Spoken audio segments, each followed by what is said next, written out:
Welcome to రాజనీతి. రాష్ట్ర మంత్రివర్గంలో అందరికంటే సీనియర్ మంత్రి బొత్స సత్యనారాయణ గారు. అయితే అధికారంలోకి వచ్చిన తొలి ఏడాది మినహా మిగతా 4 ఏళ్ళు ఈయన సీనియారిటీకి తగిన ప్రాధాన్యం దక్కల. రాజశేఖర రెడ్డి సీఎంగా ఉన్నప్పుడు, ఆ తర్వాత రోసయ్య, కిరణ్ కుమార్ రెడ్డి మంత్రివర్గాల్లో కూడా బొత్సకు సామర్థ్యానికి తగిన ప్రాతినిధ్యం దక్కింది, ప్రాధాన్యత దక్కింది. ఒక దశలో ముఖ్యమంత్రి పదవికి కూడా పోటీ పడ్డారు ఆయన. అలాంటి బొత్స సత్యనారాయణ జగన్ మంత్రివర్గంలో పేరుకే మంత్రిగా మిగిలారు. కాంగ్రెస్ ప్రభుత్వంలో ఆయన మంత్రిగా ఉన్నప్పుడు ఉత్తరాంధ్రలో ఆయన చెప్పిందే వేదంగా నడిచింది. పూర్తి ఆధిపత్యం చలాయించారు. వైసీపీ అధికారంలోకి వచ్చాక కూడా అలాగే ఉంటుందని ఆయన అనుచరులు భావించారు. కానీ అది జరగలేదు. జగన్మోహన్ రెడ్డి ఆంధ్రప్రదేశ్ను ప్రాంతాల వారీగా విడదీసి తన సామాజిక వర్గానికి చెందిన నాయకులను సామంతరాజులుగా నియమించుకున్నారు. రాజ్యసభ సభ్యుడు విజయసాయిరెడ్డి బొత్సాని డమ్మీని చేసి మొదటి సామంతరాజుగా ఉత్తరాంధ్ర మీద పెత్తనం చలాయించాడు. అక్కడ ఆయన చెయ్యని అరాచకం లేదు. అశోక్ గజపతిరాజు ఆధ్వర్యంలో నడుస్తున్న మాన్సాస్ ట్రస్ట్ను చెరబట్టాలని చూశారు. సింహాచలం దేవస్థానం చైర్మన్గా అర్హత లేని వ్యక్తిని తెచ్చి కూర్చోబెట్టారు. విశాఖలో భూముల దందాకు పాల్పడ్డారు. విశాఖలో ఎక్కడ భూ కబ్జా జరిగినా దాని వెనకాల విజయసాయిరెడ్డి ఉన్నారు అనేంతగా భూ కబ్జాల పర్వం జరిగింది. కబ్జాకోరులకు, సంఘ వ్యతిరేక శక్తులందరికీ విజయసాయిరెడ్డి అండగా నిలబడ్డారన్న ఆరోపణలు కూడా వచ్చాయి. అధికారులంతా మంత్రుల మాట వినకుండా విజయసాయిరెడ్డికి జీ హుజూర్ అన్నారు. కలెక్టర్లు, ఎస్పీలు విజయసాయిరెడ్డి చెప్పినట్టు నడుచుకున్నారు. పార్టీ వ్యవహారాలు కూడా ఆయన కనుసనాల్లోనే నడిచేవి. ప్రభుత్వంలోనే సీనియర్ మంత్రిగా ఉన్నప్పటికీ బొత్స నిమిత్త మాత్రుడిగా మిగిలిపోయారు. విజయసాయిరెడ్డి శకం పూర్తయిన తర్వాత ముఖ్యమంత్రి బాబాయ్ వైవి సుబ్బారెడ్డి ఉత్తరాంధ్ర సామంతరాజుగా వచ్చారు. విజయసాయితో పోలిస్తే ఈయన కొంచెం బెటర్.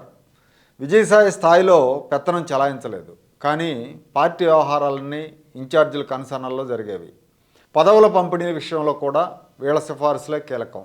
జిల్లాలో మంత్రులు కేవలం ప్రతిపక్ష తెలుగుదేశం పార్టీ, జనసేన పార్టీలను విమర్శించడానికే ఉండేవాళ్ళు. అంతకు మించి వీళ్ళకి పెద్దగా పనేమీ లేదు, ప్రాధాన్యత లేదు. ఇక టిక్కెట్ల పంపిణీలో కూడా, ఇప్పుడు రాబోయే ఎన్నికల్లో టిక్కెట్ల పంపిణీలో కూడా జిల్లాల్లో సీనియర్ నేతల సూచనలు పరిగణలోకి తీసుకోవటం లేదు. అసలు సీనియర్ నేతలకే దిక్కు లేకుండా పోయింది, వాళ్ళ టిక్కెట్లకే దిక్కు లేదు ఇక్కడ. ఈ పరిణామాల వల్ల చాలామంది అసంతృప్తితో ఉన్నారు. వీళ్ళలో బొత్స సత్యనారాయణ కూడా ఉన్నట్టు వార్తలు వచ్చాయి. ఇదే సమయంలో మంత్రి బొత్స సత్యనారాయణ, మాజీ మంత్రి అవంతి శ్రీనివాసరావు తెలుగుదేశం అధినేత చంద్రబాబు నాయుడిని కలవటానికి సమయం అడిగారు. అవంతి శ్రీనివాస్కు సమయం కేటాయించలేదు, నో చెప్పారు. బొత్స విషయం కూడా పెండింగ్లో పెట్టారు. దీంతో ఈ విషయం తెలుసుకున్న వైసీపీ శిబిరం అలర్ట్ అయింది. బొత్స పార్టీ నుంచి బయటకు వెళ్తే ఉత్తరాంధ్రలో, ప్రత్యేకించి విజయనగరం జిల్లాలో పార్టీకి నూకలు ఉండవు. ఇప్పటికే ఉత్తరాంధ్రలో పార్టీ బాగా వీక్గా ఉంది, వైసీపీ వీక్గా ఉంది. అందుకే వెంటనే బొత్సకు కబురు పంపారు. ఆయన డిమాండ్ల మీద సానుకూలంగా స్పందించారు. ఇప్పటి వరకు కుటుంబ సభ్యులకు టిక్కెట్లు ఇవ్వం, పనితీరును బట్టి, సర్వే రిపోర్ట్స్ను బట్టి టిక్కెట్లు ఖరారు చేస్తామని చెప్పిన ముఖ్యమంత్రి బొత్స కుటుంబం విషయంలో వెనక్కి తగ్గారు. సర్వే రిపోర్ట్లు, పనితీరులు పక్కన పెట్టేసి బొత్స గారు చెప్పినట్టుగా ఆయన భార్య ఝాన్సీ లక్ష్మికి విశాఖ ఎంపీ టికెట్, మేనల్లుడు శ్రీనివాసరావుకు విజయనగరం ఎంపీ టికెట్ ఇస్తున్నట్టు ప్రకటించారు. చీపురుపల్లి నుంచి బొత్స సత్యనారాయణ, గజపతి నగరం నుంచి బొత్స తమ్ముడు అప్పల నరసయ్య, నెల్లిమర్ల నుంచి ఆయన సమీప బంధువు బడ్డుకొండ అప్పలనాయుడు సిట్టింగ్ ఎమ్మెల్యేలుగా ఉన్నారు. వీళ్ళ ముగ్గురిని కూడా కొనసాగించబోతున్నట్టు తెలుస్తూ ఉంది. వైఎస్ఆర్ కాంగ్రెస్ పార్టీలో ఏ నాయకుడికి దక్కని ఫ్యామిలీ ప్యాకేజీ బొత్సకు దక్కింది. మొత్తం 5గురికి టిక్కెట్లు దక్కబోతున్నాయి. ఇప్పటి వరకు ముఖ్యమంత్రి ఫ్యామిలీకే ఆ ఖ్యాతి ఉంది. సీఎం జగన్ పులివెందుల నుంచి ప్రాతినిధ్యం వహిస్తుంటే ఆయన సోదరుడు అవినాష్ కడప ఎంపీగా, మేనమామ రవీంద్రనాథ్ రెడ్డి కమలాపురం ఎమ్మెల్యేగా ఉన్నారు. సీఎం బాబాయ్ సుబ్బారెడ్డి మొన్నటిదాకా టీటీడీ చైర్మన్గా ఉన్నారు. ఇప్పుడు రేపు జరగబోయే రాజ్యసభ ఎన్నికల్లో వైసీపీ అభ్యర్థిగా ఆయన పోటీ చేయబోతున్నారు. సీఎం గారి కుటుంబం కంటే ఇప్పుడు బొత్స గారి కుటుంబానికే ఎక్కువ పదవులు దక్కాయనుకోవాలి.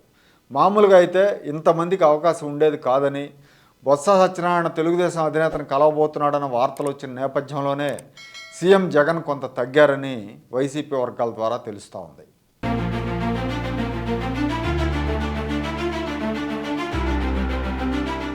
Like, share and subscribe to Rajaniti channel.